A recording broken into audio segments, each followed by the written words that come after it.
హరి ఓం. శ్రీ గురుభ్యో నమః. హరి ఓం. నిన్న మనం 12 రోజుల నుండి ఈ క్లాస్ జరుగుతోంది. భగవద్దర్శిని మెహర్ బాబా వారిది. అయితే నిన్న ఏం చెప్పుకున్నామంటే, సంస్కారముల కారణంగానే ఈ అనుభవాలు కావాలి కనుక ఈ ఉపాధులు, ఈ శరీరాలు, స్థూల శరీరాలు వచ్చాయని చెప్పారు. అట్లాగే ఈ చైతన్యము మానవ రూపమందే అనంతంగా మారుతుంది అని. అంటే ఈ చైతన్యమే రూపాలు మార్చుకుంటూ ఉంది. ఆ భగవంతుని నుంచి వచ్చిన చైతన్యం ద్వారానే ఈ సృష్టి అంతా జరుగుతూ వచ్చింది. ఈ సృష్టి జరుగుతూ కూడా ఎన్నో రూపాలు మార్చుకుంటూ వచ్చింది. ఈ రూపాలు చిన్న చిన్నగా మారి తర్వాత పెద్ద పెద్ద రూపాలుగా మారుతూ వచ్చాయి. పరిణామం జరుగుతూ వచ్చిందని. ఈ పరిణామ క్రమంలో తనను కోల్పోయింది. తనెవరో తనకు తెలియని స్థితిలో ఉంది కనుక తనెవరో తెలుసుకునే వరకు ప్రయాణం జరుగుతూ ఉంటుందని, ఆ జరుగుతూ తను తెలుసుకుని తనే పరమాత్మ అని తెలుసుకునే వరకు ప్రయాణం జరుగుతూ ఉంటుందని, అలాగా తెలుసుకున్నప్పుడు తనే అనంతము అని కూడా తనకు తెలుస్తుంది అని. అది మానవ రూపంతో మాత్రమే సాధ్యమవుతుందని, మిగిలిన రూపాలతో సాధ్యం అవడం కష్టమని తెలియజేశారు.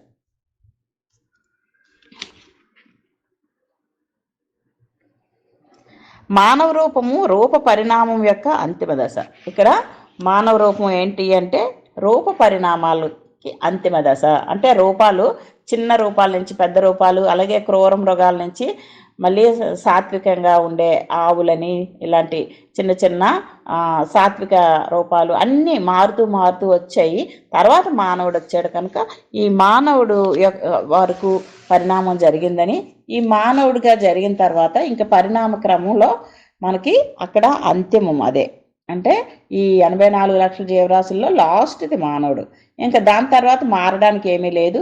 ఆ చైతన్యము ఈ శరీరాలు మార్చుకునే క్రమంలో అక్కడ సంతృప్తిగా అంతిమ దశ వచ్చిందనమాట మానవుడికి బుద్ధి కూడా ప్రవేశపెట్టడం వల్ల మానవుడు కూడా అక్కడ జ్ఞానాన్ని సంపాదించగలుగుతూ ఆ నేనెవరు అనే ప్రశ్నకు సమాధానాన్ని తెచ్చుకోగలిగేది కూడా మానవ రూపమే అని చెప్తూ ఉన్నారు.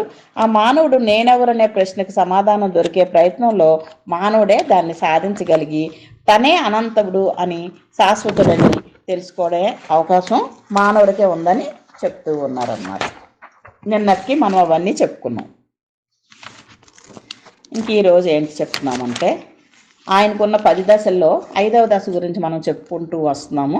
ఈ 5వ దశ గురించి ఈరోజు కూడా ఇంకా చెప్పుకుందాం. ఒక్క మానవ రూపమందే చరమముగా ప్రత్యేగాత్మ తన మూలతత్వమైన పరమాత్మ స్థితిని అనుభూతి నొందగలడు. ఇక్కడ ఒక్క మానవ రూపంలోనే ప్రత్యేగాత్మగా తనకి తను తెలుసుకుని తన మూలతత్వం పరమాత్మ స్థితిని అనుభూతి పొందగలదట. అది ఇక్కడ తెలియజేశారు. అంటే మానవుడిగా లేనప్పుడు ఇంక వేరే ఎవరికి కూడా అవకాశం లేదు. అంటే తను ఒక ఆత్మనని కానీ, తన ప్రత్యేక ఆత్మ అంటే ఈ శరీరంలో ఉన్నది ఆత్మ అని తెలుసుకోవటం, ఆ ప్రత్యేక ఆత్మ అని తెలుసుకుని ఆ అనుభూతి పొందడం అవకాశం ఎవరికి ఉంది అంటే ఓన్లీ మానవుడికే ఉందట. భగవంతుడు తన దివ్య స్వప్నములో స్వయముగా సృష్టి అందలి వస్తుజాలముతో తాదాత్మ్యత చెందుచున్నప్పుడు నేనెవరను అన్నట్టి తొలి పలుకునకు బాహ్యమునకు నిజముగను వాస్తవములో మిథ్య అయిన ఈ దిగువ సమాధానములు వచ్చను. ఈ భగవంతుడు ఎన్నో రకాలుగా పరిణామం చెంది కిందకి లోహాల వరకు వచ్చాడు కదా. అన్నింటిలోకి వచ్చినప్పుడు నేనెవరను అనే ప్రశ్న వచ్చింది పరమాత్మకు. వచ్చినప్పుడు అన్నింటిలో నుంచి కూడా తొలి పలుకునకు బాహ్యమునకు నిజం కాగను. అంటే తను నేనెవరు అనుకున్నప్పుడు తనకి ఏం ప్రశ్న, ఇప్పుడు మనందరం కూడా ఈ సత్సంగాలకు రాకముందు వరకు కూడా నేనెవరు అనుకుంటే ఏంటి వచ్చింది మనకు ఆ సమాధానం?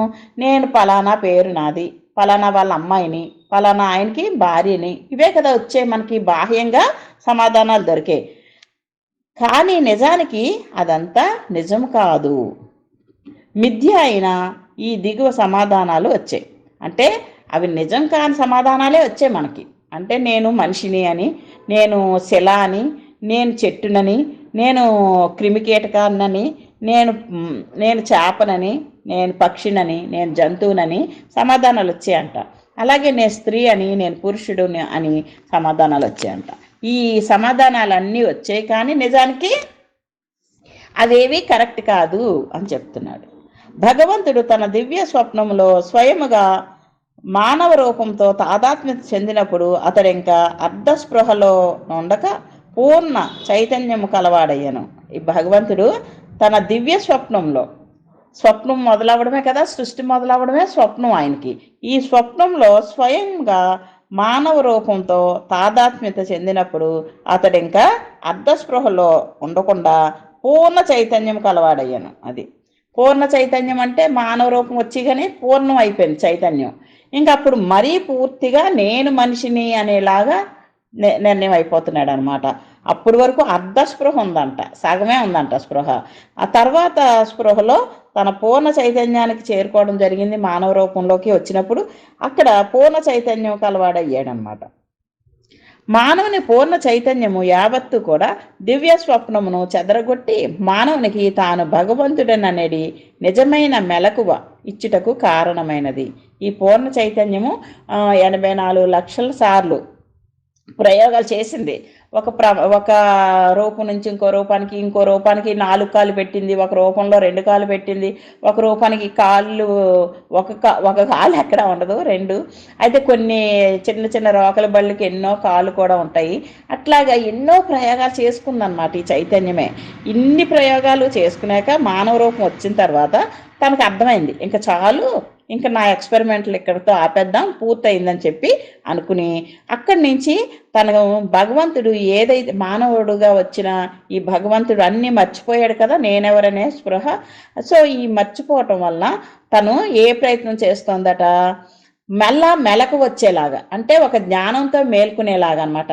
నేను ఆత్మస్వరూపాన్ని, నేను పరమాత్మను అనే భావాన్ని తెలుసుకునే విధంగా, మెలకు వచ్చే విధంగా తన చైతన్యమే కారణమవుతుంది. మళ్ళీ అందరూ వీడియోలు ఆన్ చేసుకోమనే సార్ చెప్తున్నారమ్మా, ఎప్పటికప్పుడు ఈరోజు కూడా ఉదయం చెప్పారు. అవకాశం ఉన్న వాళ్ళు ఆన్ చేసుకునే కూర్చోండి. మానవ రూపం యుగ యుగ అనంతరం చైతన్య పరిణామంతో పాటు పరిణామమొందిన, అంటే ఈ మానవ రూపం ఎలా యుగాలు మారుతూ ఉన్నంత వరకు చైతన్య పరిణామంతో పాటు మారుతూ వచ్చిందని చెప్తున్నారు. యుగ ప్రభావమే కదా. ఇప్పుడు మనం చూడండి, మానవులు సత్యుగంలో అంతా సత్యంగా ఉండేవారని, తర్వాత త్రేతాయుగంలో ధర్మంగా ఉండేవారని,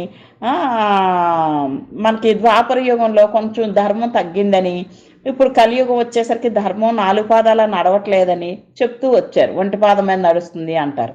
అలాగా ఇక్కడ ఈ మానవ రూపం యుగ యుగాలలో మార్పు చెందుతూ పూర్ణ రూపమని, అత్యుత్తమ రూపమని, విశిష్ట రూపమని, దివ్య రూపమని పేర్లతో పిలుచుకున్నాం యుగాలు మారుతున్నప్పుడు. ఈ మానవ రూపమే, ఈ మానవ రూపంలోనే చైతన్యము పుష్కలముగా పూర్ణముగా అభివృద్ధి చెందినది. ఈ మానవ రూపమే, ఈ మానవ రూపంలోనే చైతన్యము పుష్కలముగా పూర్ణముగా అభివృద్ధి చెందింది అంట. పుష్కలంగా పూర్ణంగా కూడా అభివృద్ధి చెందింది చైతన్యం. ఇప్పుడు ఆత్మ ఈ పూర్ణ రూపమును ఉపయోగించుకొని ఈ రూపం ద్వారా సంస్కారములను రద్దుపరుచుకొనును. ఇప్పుడు ఆత్మ యొక్క ఈ చైతన్యము కిందకొచ్చి ఇన్ని రూపాల్లో వృద్ధి చెందుతూ వెళ్ళింది. ఇప్పుడు అది ఏం చేస్తుందంటే ఈ పాత సంస్కారాలు ఏవైతే ఉన్నాయో ఈ సంస్కారాలన్నీ కూడా ఇక్కడ రద్దు అయ్యేలాగా జరుగుతుందన్నమాట. మానవుడు లేక జీవాత్మ లేక ఇన్సాన్ అనే పేర్లతో మానవుడు అంటే ఒక్కొక్క దగ్గర మనం ఒక్కోలా మాట్లాడుకుంటాము. జీవాత్మన్నా మానవుడన్నా చెప్పుకోవచ్చు. అలాగే కొన్ని ఏరియాలో ఇన్సాన్ అని కూడా పిలుస్తారని చెప్తున్నారు. అంటే ఇది మెహర్ బాబా వారిది కదా, ఆయన భాష అక్కడ ఉండేవారు, ఆ భాష వాడతారనమాట. సో శరీరము ప్లస్ ప్రాణము ప్లస్ మనస్సు ప్లస్ చైతన్యము ప్లస్ ఆత్మ, ఇది మానవుడిగా ఇక్కడ మన జీవాత్మ అంటే.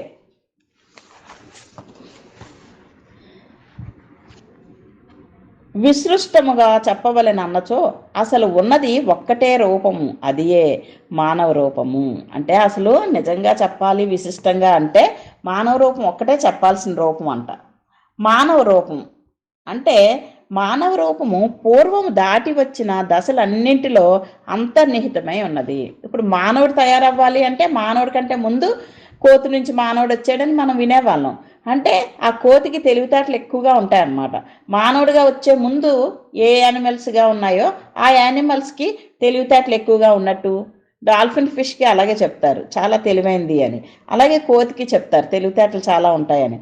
అలాగేంటంటే ఈ మానవుడు తయారయ్యే ముందు ఆ పూర్తిగా తెలియని విధంగా ఉండవు యానిమల్స్, కొంచెం బెటర్గా ఉంటాయి మిగిలిన యానిమల్స్తో పోలిస్తే. అలాగ మానవ రూపానికి రెడీగా చేసేటప్పటికి ఏవేవి కావాలో అవన్నీ కూడా అంతర్నిహితంగా ముందు ఉన్న జన్మల్లో ఆ జంతుజాలాల్లో వృక్షజాలాల్లో అన్నిట్లో కొద్ది కొద్దిగా అంతర్నిహితమై ఉందట మానవ రూపం. రూపములలో కనిపించు తక్కిన రూపములన్నీ మానవ రూపం యొక్క పరిణామ దశలే. ఇప్పుడు మనం చూసేవన్నీ కూడా పరిణామ దశలు, అంటే మార్పు చేసుకుంటూ బెటర్మెంట్కి వెళ్తూ ఒక పరిణామం ఒక దాని తర్వాత ఒకటి జరుగుతూ మానవ రూపం వచ్చిందని చెప్తున్నారు.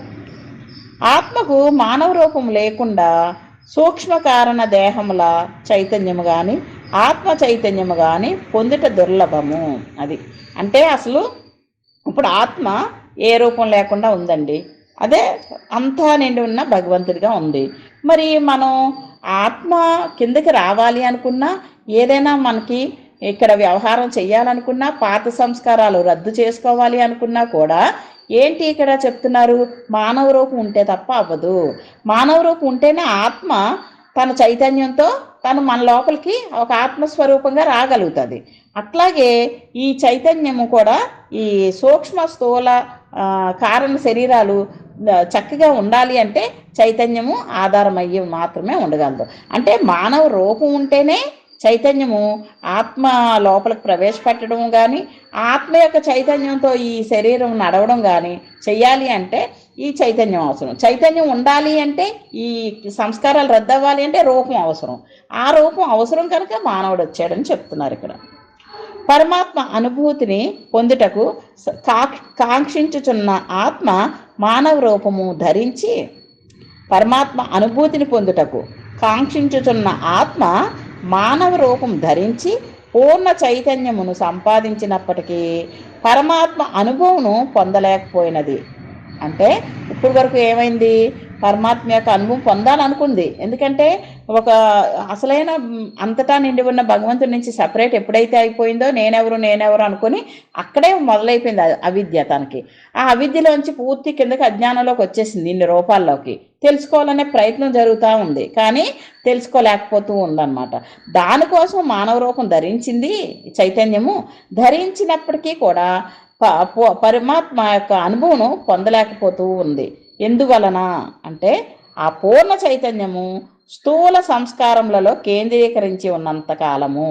అంటే ఇప్పుడు మనందరం ఎందుకు తెలుసుకోలేకపోతున్నాము, ఇప్పుడు భగవంతుడు నీవే అని గురువులు ఎన్నోసార్లు చెప్తున్నప్పటికీ నాకు ఎందుకు అనుభవం రావట్లేదు అంటే నా ఫోకస్ ఎటువైపు ఉంది, నా చైతన్యం నాలో ఉన్న చైతన్యం అంతా దేని వైపుకి ఫోకస్ చేస్తోంది, బాహ్యం వైపుకి ఫోకస్ చేస్తోంది కదా.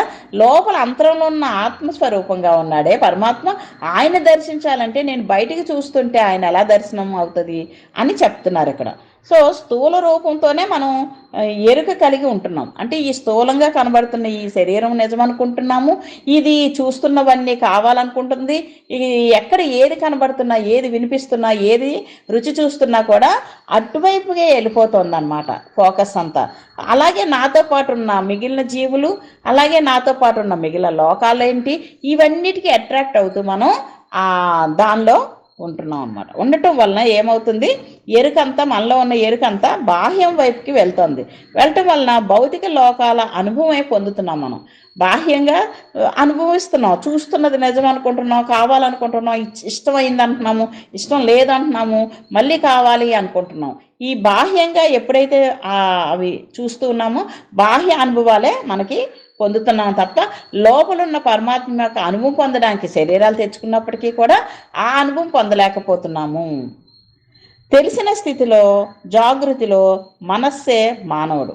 మనం జాగృత అవస్థ అంతా ఉదయం లేచి ఉంటాం కదా, ఇదంతా పగలు ఉన్నదంతా జాగృత అవస్థలో మనకి ఈ మనసే పనిచేస్తూ ఉంటుంది. అదే మానవుడు. మానవుడు అంటే మనసే. ఇంక మనసు లేకుండా మేల్కొని ఉండడట. లేచిన ఉన్నంతసేపు మనసుతోనే ఉంటాడు మానవుడు. దేహమే మానవుడు. ఈ దేహం నేననుకోవడం, మనసుతోనే వ్యవహరించడం, ఈ రెండే మానవుడు లేచి ఉన్నంత వరకు కూడా. మరి గాఢ నిద్రలోకి వెళ్ళిపోయి సుషుప్తిలో ఉన్నప్పుడు మనసుకు దేహంనకు ఆవలున్న ఆత్మయే మానవుడు.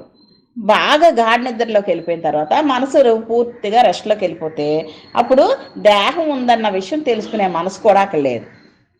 అంటే నిద్రలో ఉంది, ఇంక అది కూడా గాఢంగా నిద్రపోతుంది. అందుకని దేహం ఉందని ఎప్పుడు తెలుస్తుంది? మనసు మేల్కొని తిరుగుతూ వ్యవహరించినప్పుడు దేహాన్ని గుర్తిస్తుంది. దేహాన్నే కాకుండా ఈ ప్రకృతిని అంతా గుర్తిస్తుంది. అందుకని బాహ్యమే తెలుసుకోగలుగుతుంది.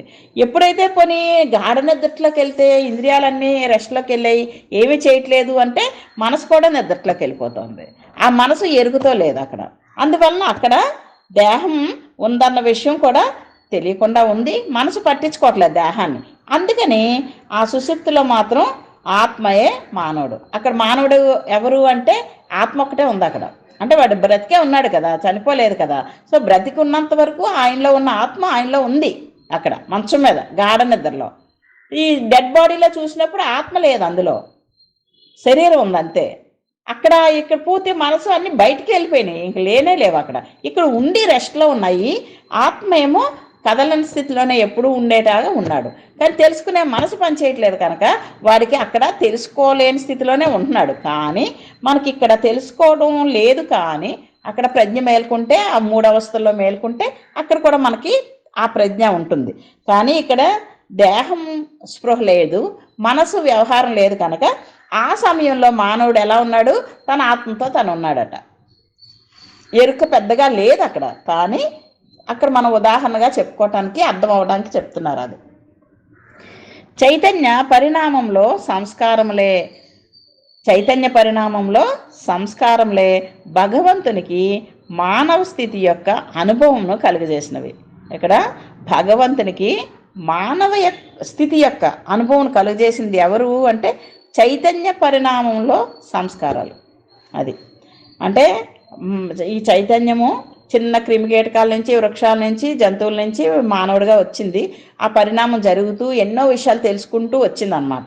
వచ్చి భగవంతుడుగా ఉన్న ఈ చైతన్యమే అయితే ఈ సంస్కారాలన్నిటినీ తెలుసుకుంటూ మానవ జన్మకు వచ్చిన తర్వాత మానవుడును అనే అనుభవం కూడా ఆ భగవంతుడికి కలిగేలా చేసిందనమాట. చైతన్యం లేకపోతే ఇంకా వాడికి అనుభవం ఎలా వస్తుంది?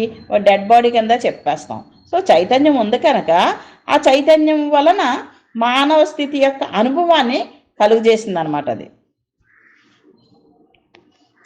చైతన్య పరిణామంతో పాటు పరిణామం పొందిన సంస్కారములను ప్రథమ సంస్కారమే పుట్టించినది. ఇక్కడ చైతన్య పరిణామంతో పాటు ఈ చైతన్య పరిణామం జరుగుతూ, మార్పులు జరుగుతూ పరిణామం పొందిన తర్వాత సంస్కారములను ప్రథమ సంస్కారమే పుట్టించినది. మళ్ళీ ప్రథమ సంస్కారమే అంటే నేను మానవుణ్ణి అనే ప్రథమ సంస్కారమే మళ్ళీ పుట్టించింది అని చెప్తున్నారు. అభావము యొక్క సంస్కారముల ద్వారా మానవునిలో చైతన్యము సంపూర్ణముగా పరిణామం పొందినది. ఈ అభావము యొక్క సంస్కారముల ద్వారా మానవునిలో చైతన్యము సంపూర్ణముగా పరిణామం పొందింది. అది అభావము అంటే ఇంకా అక్కడ పూర్తిగా సంకల్పాలు ఏమీ లేని స్థితి అభావము అన్నారు. అక్కడ సంస్కారాల ద్వారా మానవుల్లో చైతన్యము సంపూర్ణంగా పరిణామం పొందింది అని చెప్తున్నారు. అంటే ఇంకా ఇక్కడ మొదటే మనకి నెమ్మదిగా ఏ సంకల్పాలు పెట్టకుండానే మానవుడికి పూర్ణ చైతన్యం లోపల తయారు చేసుకుంది. అంటే సంపూర్ణంగా ఆ పరిణామం చెందే ఉంది. ఈ సంస్కారం ద్వారా మానవంలో చైతన్యం సంపూర్ణంగా పరిణామం చెంది. అంటే పాత జన్మల నుంచి ఎన్నోసార్లు ప్రళయాల్లో కలిసిపోతూ ఆ అవ్యక్తంగా ఉండి మళ్ళీ మేలుకోవడం కదా, అలాగా పాత సంస్కారం ఉంటుంది కనుక మానవుడిలో అది ఆ చైతన్యం పూర్తి స్థాయిలో సంపూర్ణంగా పరిణామం పొందిందనమాట. భగవంతుడు పరిణామంలో పొందిన పూర్ణ చైతన్యము సంస్కార భూయిష్టమైనది. భగవంతుడు పరిణామ క్రమంలో పొందిన పూర్ణ చైతన్యము ఎక్కడి నుంచి వచ్చింది? ఆ నాలెడ్జ్ అయినా కానీ ఆ జ్ఞానమైనా ఎక్కడి నుంచి వచ్చింది? అది సంస్కార భూయిష్టమైందే. అది కూడా సంస్కారంతోనే, పాత సంస్కారాల బలం వల్లనే అది ఆ పూర్ణ చైతన్యంగా వచ్చిందనమాట. మానవ రూపంలో స్థూల దేహంతో పాటు, మానవ రూపంలో ఈ స్థూల దేహంతో పాటు సూక్ష్మ కారణ దేహములు పూర్తిగా అభివృద్ధిని కలిగి ఉన్నప్పటికీ కూడా అభివృద్ధి చెందిన చైతన్యము భౌతిక చైతన్యము. అది అంటే ఇక్కడ మనకి లోపల సూక్ష్మ శరీరం ఉంది, కారణ శరీరం అని చెప్పుకుంటాం కదా. వీటిలోనే మనం అంటే పాప పుణ్యాలే అవ్వచ్చు, మంచి చెడులే అవ్వచ్చు, ఒక మంచి లక్షణాలు మనం పెంపొందించుకోవచ్చు. ఇవన్నీ మన సూక్ష్మ శరీరాల్లోనే ఉంటాయి. కారణ శరీరం కూడా దాంతో కలిసే ఉంటుందన్నమాట. కానీ అందులో అది ఎంత డెవలప్ అయినా కూడా, అక్కడ చైతన్యం ఎంత పూర్తి చేసుకోగలుగుతున్నా కూడా, మానవ రూపంలో స్థూల దేహంతో పాటు, ఈ స్థూల దేహంతో పాటు లోపలివి కూడా డెవలప్ అవుతూ వస్తున్నాయి. అయితే కలిగి ఉన్నప్పటికీ అభివృద్ధి చెందిన చైతన్యము భౌతిక చైతన్యం. అంటే ఈ అభివృద్ధి చెందిన చైతన్యం కూడా ఈ భౌతికానికే ఉపయోగపడుతోంది, ఇంకా అంతరంగా వెళ్ళలేదని చెప్పడం అనమాట. అంటే ఈ కారణ శరీరం వరకు కూడా భౌతికమే. మన నాలెడ్జ్ అంతా కారణానికి అతీతంగా వెళ్ళాలి. అంటే మహాకారణము సమిష్టి అంటారు. ఈశ్వరుడిది మహాకారణంలోకి వెళ్తే ఈశ్వరుడు చైతన్యంతో కనెక్ట్ అవుతాము అని చెప్తారు. ఇప్పుడు మనం చైతన్యం ఎలా ఉంది? నేను మానవుణ్ణి, నేను భూలోకంలో ఉన్నాను, నేను ఈ పరిధిలోనే ఉన్నాను అనుకునే చైతన్యంలోనే ఉన్నాం. అది మన స్థూలం కూడా మానవుడిది కంప్లీట్ అయినప్పటికీ లోపలున్న సూక్ష్మ కారణాల్లో ఉన్న జ్ఞానమే అవ్వచ్చు, లక్షణాలు అవ్వచ్చు, లేదా అరిషడ్ వర్గాలే అవ్వచ్చు, 3 గుణాలే అవ్వచ్చు, ఇవన్నీ ఆ సూక్ష్మంలోనే ఉన్నాయి. అవి ఎక్కడి వరకు ఉన్నాయి అంటే మానవుడికి లోనే ఉన్నాయి. అంటే భౌతికానికి లింక్ అయ్యే ఉంది, కానీ ఇంకా అది అతీతం అవ్వలేదన్నమాట. ఎప్పుడైతే ఇది అతీతం అవుతుందో కారణ దగ్ధమైపోతుంది అని చెప్తారు. అంటే ఇక్కడ లింగాంగభంగము అని చెప్తుంటారు. అంటే మనకి ఎప్పుడైతే ఈ నాలెడ్జ్ కంప్లీట్ చేసుకుని మనం పూర్తిగా జ్ఞానిగా మారుతామో ఈ లింగాంగం 2 భంగం అయిపోతాయి. అప్పుడు ఇంకా శరీరం మళ్ళీ వచ్చే పని లేదు. ఎప్పుడైతే సూక్ష్మ కారణాలు దగ్ధమైపోతాయో ఇంకా దానికి అది వెళ్ళి మళ్ళీ కొత్త శరీరాన్ని వెతుక్కునే పని పడడానికి అక్కడ ఏమి లేదు. ఆ 2 కలిసి దగ్ధమైపోయి అంటే మన ప్రారంభం దగ్ధమైపోయినట్టే. అప్పుడు ఇంకా దీనికి ఇంకో జన్మ ఉండదు. స్థూలం ఎలాగో ఇక్కడ పోతూనే ఉంటుంది ప్రతిసారి. మళ్ళీ స్థూలాన్ని వెతుక్కునేది ఎవరు? ఈ సూక్ష్మ కారణ శరీరాలే. ఈ రెండిట్లోని మెమరీ కార్డు ఉంటుంది. సంపాదించిన పుణ్యం, పాపం, మంచితనం, చెడ్డతనం, కోపాలు, అరిషడ్ వర్గాలు అన్నీ ఉంటాయి. రజోగుణం ఎక్కువ ఉండి చచ్చిపోతే రజోగుణంతో పుడతాడు, సత్వగుణంతో చనిపోతే మళ్ళీ సత్వగుణంగా వెళ్తాడు, జ్ఞానంతో చనిపోతే మళ్ళీ జ్ఞానాన్నే వెతుక్కుంటూ వెళ్తాడు. అట్లాగా ఈ వెతుక్కునేదంతా సూక్ష్మ కారణ శరీరాలు మాత్రమే. స్థూలం ఎప్పటికప్పుడే ఫ్రెష్గా మళ్ళీ పోతూ ఉంటుంది, మళ్ళీ వస్తూ ఉంటుంది. ఈ స్థూలాన్ని తయారు చేసుకునేది మాత్రం ఈ కారణ శరీరాలు మాత్రమే. కానీ అది కూడా ఇక్కడ జ్ఞానంగా తయారయ్యే వరకు అది కూడా భౌతిక చైతన్యంతోనే ముడిపడి ఉందన్నమాట. మానవుని పరిమిత లక్షణాలు, ఇక్కడ మానవుని పరిమిత లక్షణాలు ఏంటంటున్నారంటే, మానవుడు ఎలా ఉంటాడు పరిమితంగా ఉన్నప్పుడు? తన మనసుతోనే ఉంటాడు కదా. తన మనసు ఎలా ఉంటుంది అంటే కోరికలు ఎక్కువగా, వాంఛలు, తలంపులు, అంతే కదా. 24 గంటలు ఆలోచిస్తూనే ఉంటుంది, కోరికలు కోరుకుంటూనే ఉంటుంది లోపల. బయటికి చెప్పొచ్చు, చెప్పలేకపోవచ్చు, తీరొచ్చు, తీరకపోవచ్చు, కానీ 24 గంటలు మనసు ఆలోచనలతోనే ఉంటుంది. అందుకే మన వాళ్ళు కనుక్కున్నారు ఏంటంటే మానవుడు 50,000 వరకు ఆలోచిస్తాడు రోజుకి అని కనుక్కున్నారు. దాని లక్షణం అది, మనసు యొక్క లక్షణం. అందుకనే మనం సాధన చేసినప్పుడు ఏం చేస్తారు? శ్వాసను గమనించండి, బ్రుకుటి మధ్యలో దృష్టి పెట్టుకోండి అన్నప్పుడు ఆలోచనలు తగ్గిపోతూ ఉంటాయి. ఆ తగ్గినప్పుడు ఈ 50,000 ఆలోచనలోంచి తగ్గడం అలవాటు చేసుకోవడానికి అనమాట. ఎప్పుడైతే తగ్గడం అలవాటు అవుతుందో ఎనర్జీ లోపల స్టోర్ అయ్యి ఉంటుంది. అప్పుడు ఇప్పుడు బాహ్యంగా ఖర్చు పెట్టేస్తున్నాం. ఇక్కడ ఏంటంటున్నాడు చైతన్యం కూడా భౌతిక చైతన్యమే అంటున్నాడు. అంటే మన ఫోకస్ అంతా బయటకే ఉంది అనే మాట. పరిమిత ప్రాణం, ఈ ప్రాణం కూడా పరిమితంగా మనలో ఉన్న ఈ ప్రాణశక్తి కూడా వేగంగా ఉంటుంది, శక్తి ఉంటుంది. అంటే అది కూడా వేగం తగ్గించుకుంటే మంచిది, మనకి ఇంకా శక్తివంతంగా తయారవుతుంది. ప్రాణమయ కోసం అంటాం కదా మనం. అందుకనే మనకి ఏదైనా ప్రార్థన చేసేటప్పుడు కానీ లేకపోతే ధ్యానంలో కూర్చున్నప్పుడు కానీ ఆ ప్రాణం యొక్క వేగం కూడా తగ్గించుకోమంటారు. మనసు యొక్క వేగం తగ్గాలన్నా ప్రాణవేగం తగ్గించుకోవాలి. ప్రాణవేగం తగ్గితే మనసు తగ్గుతుంది. రెండు కలిసి ఒకదానికొకటి డిపెండ్ అయ్యి ఉంటాయి అన్నమాట. అలాగే పరిమిత దేహము, ఈ దేహం కూడా పరిమితంగా ఆలోచిస్తుంది. అందుకనే సుఖం అంటది, కష్టం అంటది, నాకు ఇది చాలా బాగుంది అంటది. చిన్న చిన్న వాటికి చిన్న ఇబ్బంది పడితే చాలు చాలా ఇబ్బందిగా ఉందంటది. అంటే నేను అనంతంగా ఉన్నవాడిని అనే భావం లేదు కదా మనకి.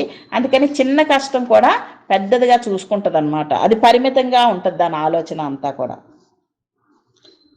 ఇంకా మానవుని చైతన్యము అభావము యొక్క సంస్కారములతో చాలా సన్నిహితముగా లంకెపడి ఉండి ఈ ఈ యథార్థమైన అంటే యథార్థము అంటే నిజమని తగిలించారు ముందుని, అంటే యథార్థము కానిది అని.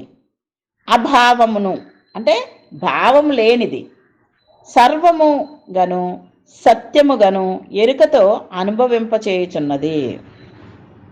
ఈ మానవుని చైతన్యం ఏమవుతుందంటే ఇక్కడ సంస్కారములతో కలిసి ఉంది, చాలా సన్నిహితంగా ఉంది, వాటితో లంకి పెట్టేసుకుంది. ఈ సంస్కారాలన్నిటితో ఏం సంస్కారాలు ఇప్పుడు నేనున్నాను, నా పాత జన్మల్లో ఉన్న సంస్కారాలే కదా నాకు ఇప్పుడు ఉండేవి. సో ఇంకా నేను ఆ దేహభావం దాటలేనప్పుడు నాకు ఆ సంస్కారాలే ఉంటాయి. ఈ దేహం నేను, వీళ్ళు నాకు కుటుంబ సభ్యులు, వీళ్ళేమో నా ప్రక్కింటి వాళ్ళు, వీళ్ళేమో ఎదురింటి వాళ్ళు అంటూ ఎక్కడ చూస్తుంది మన జ్ఞానం అంతా ఈ చుట్టూనే ఉంది. అందువలన ఇక్కడ మనకి ఆ చైతన్యము అక్కడ నిజం కానిదే నిజంలాగా, అదే సర్వం అనుకుంటున్నాం. ఏది నిజం కాదు అంటే మనకి యథార్థం కాదు, ఇది చూస్తున్నదంతా కూడా యథార్థం కాదు. మన భావం కూడా అభావంగా ఉన్నప్పటికీ అంతా సర్వముగా సత్యముగా ఎరుకతో అనుభవిస్తున్నాం. మనం ఏమనుకుంటున్నాం, ఇదే సర్వం అని, ఇదే సత్యము అనే భావం, అదే ఎరుకతో మనం దాన్ని మానవ శరీరం అనుభవిస్తున్నాము అని చెప్తున్నారు.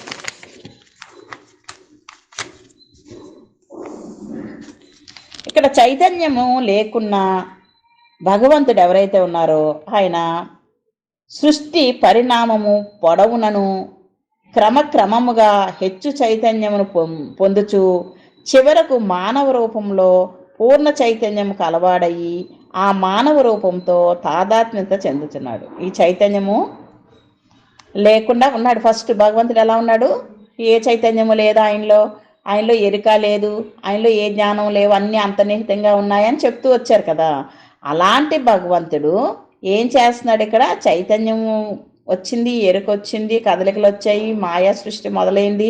అప్పుడు ఏమవుతుంది, ఈ పూర్ణ చైతన్యంగా మానవుడిగా మారినప్పుడు ఏమవుతుంది, ఆయన దాంతో అటాచ్ అయిపోతున్నాడు. ఆ మానవ రూపం వచ్చేందే చైతన్యం పరిపూర్ణంగా ఆ మానవ రూపంతో తాదాత్మ్యం చెందేస్తున్నాడట.